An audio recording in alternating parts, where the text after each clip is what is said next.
अस्सलामुअलैकुम दोस्तों, welcome to my YouTube channel crazy for knowledge. चांद हमारी ज़मीन से 3,85,000 किलोमीटर दूर है और रात के वक्त हमारी ज़मीन को रोशनी देने वाला वाहिद ज़रिया भी है और हमारी ज़मीन का बहुत पुराना साथी भी है। हमारे सोलर सिस्टम में बहुत से प्लैनेट्स हैं जिनके कई चांद हैं, लेकिन हमारी ज़मीन का सिर्फ एक ही चांद है जो कि 4 बिलियन सालों से हमारे साथ जुड़ा हुआ है। आप ये जानकर हैरान होंगे कि हमारे सोलर सिस्टम में सबसे छोटे और दूर से यारे प्लूटो के तकरीबन 5 चांद हैं जिनको साइंटिफिक नेचुरल सैटेलाइट कहते हैं। लेकिन ऐसा क्यों है कि हमारी ज़मीन का एक चांद और बाकी सियारों के एक से ज़्यादा चांद हैं? फिलहाल तो हम ये जानने की कोशिश करते हैं कि अगर हमारी ज़मीन का इकलौता चांद ना होता तो क्या होता। क्या हमारी ज़मीन ऐसी ही दिखती जैसी अब दिखती है? क्या चांद के बगैर हमारी ज़मीन पर ज़िंदगी मुमकिन होती? तो आज की वीडियो में हम इन्हीं सवालों के जवाब ढूंढने की कोशिश करेंगे। तो आगे बढ़ने से पहले आप में से जिन दोस्तों ने मेरे चैनल को सब्सक्राइब नहीं किया उनसे मेरी छोटी सी गुजारिश है कि प्लीज़ मेरे चैनल को सब्सक्राइब कर दें और साथ मौजूद घंटी के बटन को भी दबा दें ताकि मेरी अगली हर आने वाली वीडियो सबसे पहले आपको मिल सके। हमारी ज़मीन के सबसे करीबी सियारे मार्स के पास 2 चांद हैं और जुपिटर और सैटर्न के पास 60 से भी ज़्यादा चांद हैं। इसके अलावा यूरेनस के पास 27 और नेपच्यून के पास 14 चांद हैं। इन सभी सियारों के पास इतने चांद कैसे आए?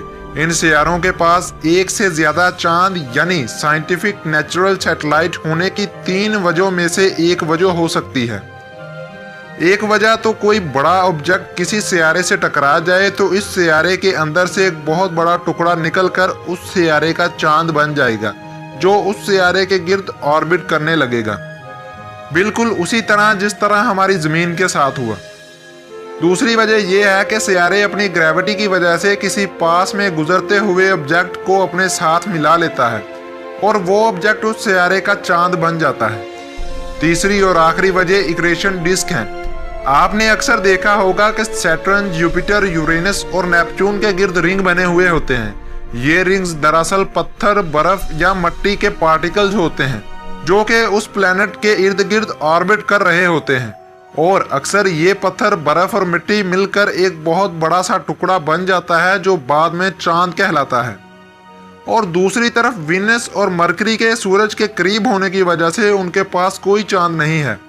तो चलिए अब ये पता लगाते हैं कि अगर हमारी ज़मीन के पास वीनस और मरकरी की तरह एक भी चांद ना होता तो क्या हम जिंदा रह पाते?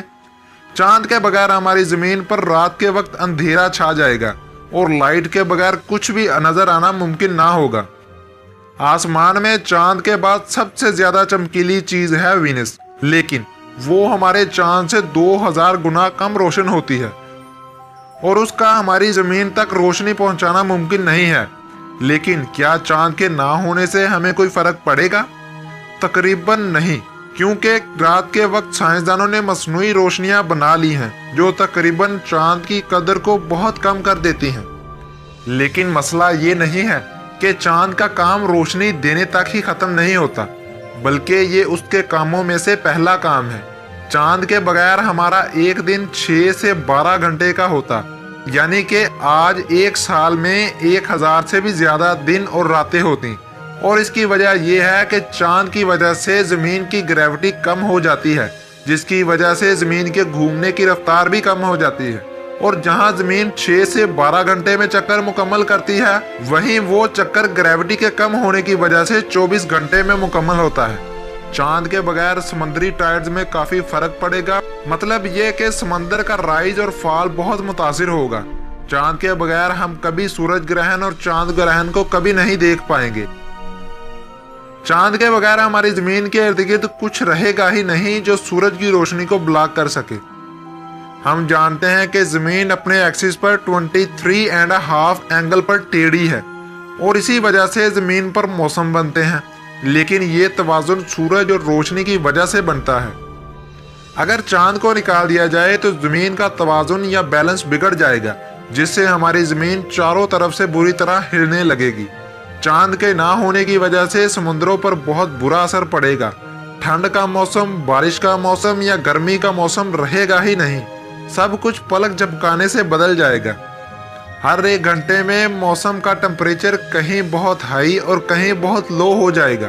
दोपहर को गर्मी 50 डिग्री सेल्सियस तक पड़ेगी और रात को टेम्परेचर -22 डिग्री सेल्सियस तक होगा। साइंसदानों का कहना है कि ऐसे माहौल में रहना बहुत ही मुश्किल होगा। जानदारों की बहुत सी इकसाम खत्म हो जाएंगी और इंसान मुश्किल से ही जिंदगी बसर कर सकेंगे। लेकिन अगर चांद शुरू से ही जमीन के साथ ना होता तो क्या जिंदगी ऐसी ही होती? बिल्कुल भी नहीं। हम शायद यहाँ होते ही नहीं। जमीन की शक्ल ऐसी बन ही ना पाती कि यहाँ जिंदगी शुरू हो सके।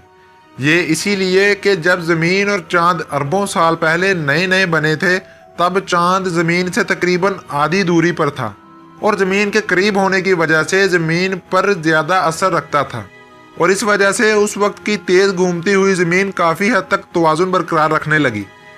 और इस तरह पहली बार जमीन पर जिंदा हुए जिंदगी के मालिक्यूल्स RNA और DNA, जिसकी वजह से पूरी जमीन पर जिंदगी की शुरुआत हुई। तो दोस्तों, उम्मीद है आपको पता चल गया होगा कि अगर चांद ना होता तो कुछ ना होता। अगर आपका इस वीडियो के बारे में कोई ख्याल या सवाल है तो आप कमेंट में हमें बता सकते हैं। और उससे पहले आप मेरे चैनल को सब्सक्राइब कर लें और साथ मौजूद घंटी के बटन को भी दबा दें, और मेरे फेसबुक पेज को भी लाइक कीजिएगा, जिसका लिंक मैंने डिस्क्रिप्शन में दिया हुआ है। मिलते हैं अगली वीडियो में, तब तक के लिए मुझे इजाज़त दीजिए। अल्लाह हाफिज़।